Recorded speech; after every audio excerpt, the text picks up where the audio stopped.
David Murathe has been consistently saying something which to me is very important politically speaking. David Murathe has always maintained that President Uhuru Kenyatta will not hand over the presidency to William Samoei Arap Ruto. In fact, let me put it the way he normally puts it, that Uhuru will not hand over Kenya to a thief.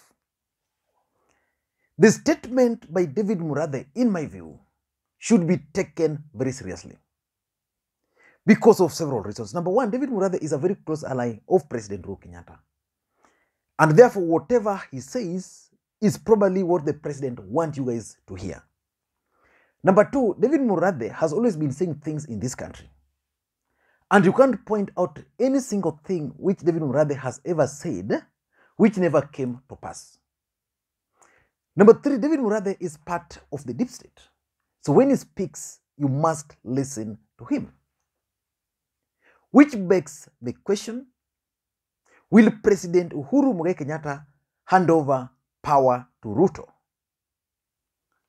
I know constitutionally, the president is supposed to hand over power to William Samoei Arap Ruto should he win the presidency. But in my considered opinion, President Uhuru Kenyatta might not hand over power to Ruto. He's going to do everything possible within his powers to ensure that Raila Odinga is declared the next president of the Republic of Kenya. So in this video today, I want to explain to you guys why personally I strongly believe that President Uhuru Kenyatta will not hand over the presidency to William Samoei Arap Ruto. He's going to do everything possible to ensure that Raila Odinga wins the presidency. But before we do that, if you're watching this channel for the first time, I want you to take a second or two, click the subscribe button so that next time we produce a video like this, YouTube will automatically notify you. And to the subscribers, I want to continue. Thank you guys for your continued support, because without that support, this channel cannot be where it is. Now, let us get back to this business. Will President Uhuru Kenyatta hand over the presidency to William Samoei Arap Ruto? I'm just asking you. Do you think, for example, in 2022 August, the president will just be seated there because the deputy president was in President Uhuru Kenyatta's backyard. And he said something which is also significant, that he doesn't have problem with Uhuru Kenyatta supporting Raila, but what he doesn't want is Uhuru Kenyatta campaigning for Raila Odinga. Which means the deputy president is also aware that by campaigning for Raila Odinga, the president is going to make sure that William Ruto does not become the president of the Republic of Kenya, and therefore he will not hand over power to him.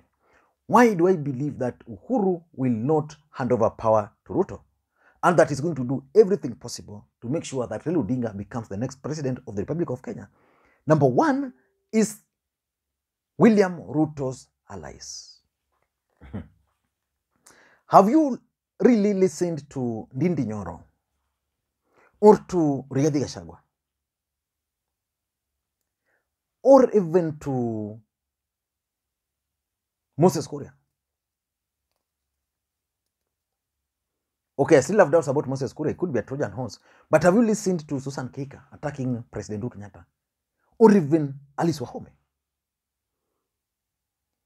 These allies of William Samoei Arap Ruto is the main reason why Uhuru Kenyatta will not hand over power to Ruto.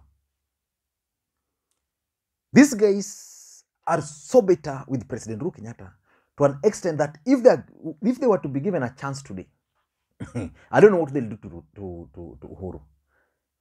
Just the other day during the launch of when the deputy president was unveiled as the presidential candidate of UDA, Uhuru Kenyatta became the subject. And when they started the campaign, I think they were in Kirinyaga or somewhere, and Kiambu, not this other one, the other one, when they were in Kiambu, Thika Stadium, the kind of speeches these guys gave.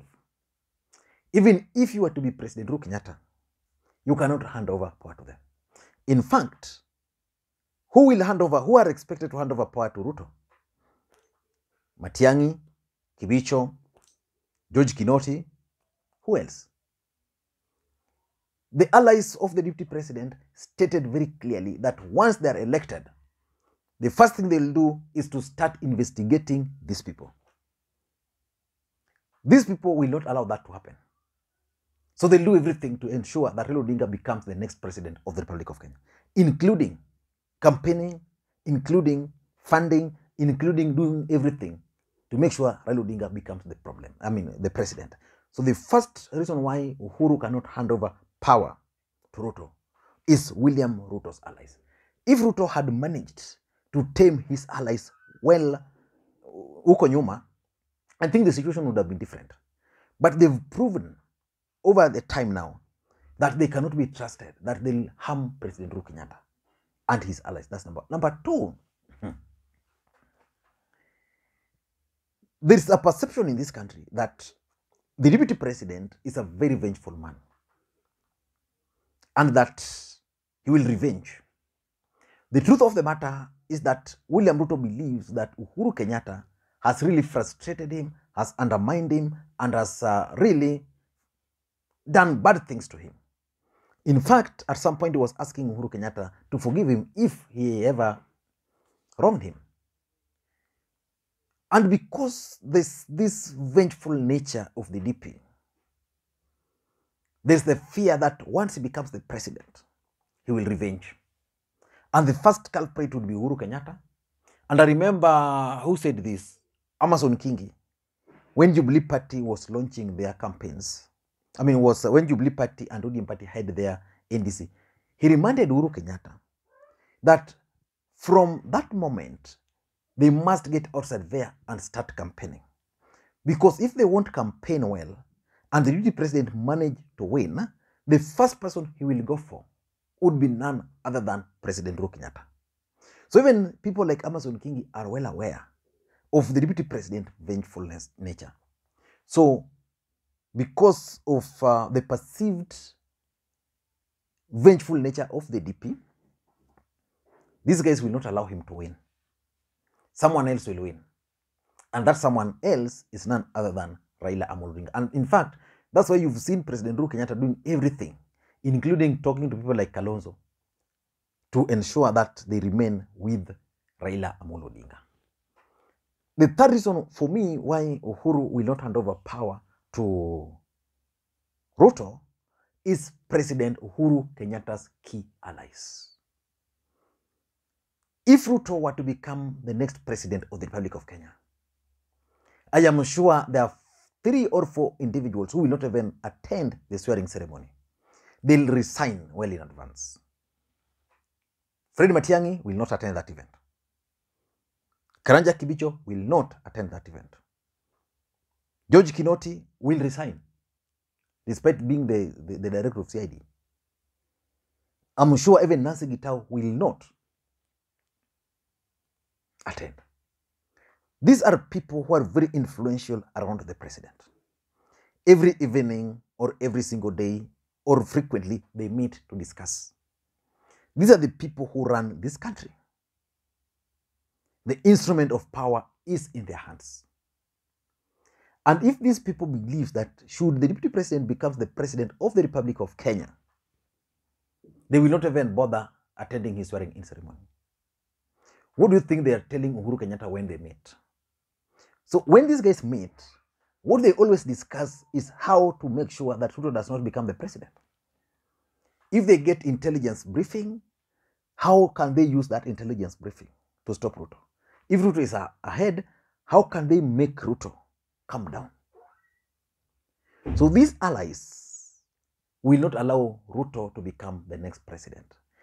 The problem with the deputy president is that he fought almost all these people. Some of these people were working for President Uhuru Kenyatta. So which means the person, the deputy president and his brigade ought to have targeted was not this individual. For example, Fred Matiang'i is an appointee. If Uhuru does not want Matiang'i as the cabinet secretary for interior, the truth is the next day, the president will just write a note, send to the newsroom, he will be announced, Matiang'i will go home. If he doesn't want Kibicho, the same. If he doesn't want even people like Atwoli, he can just through writing.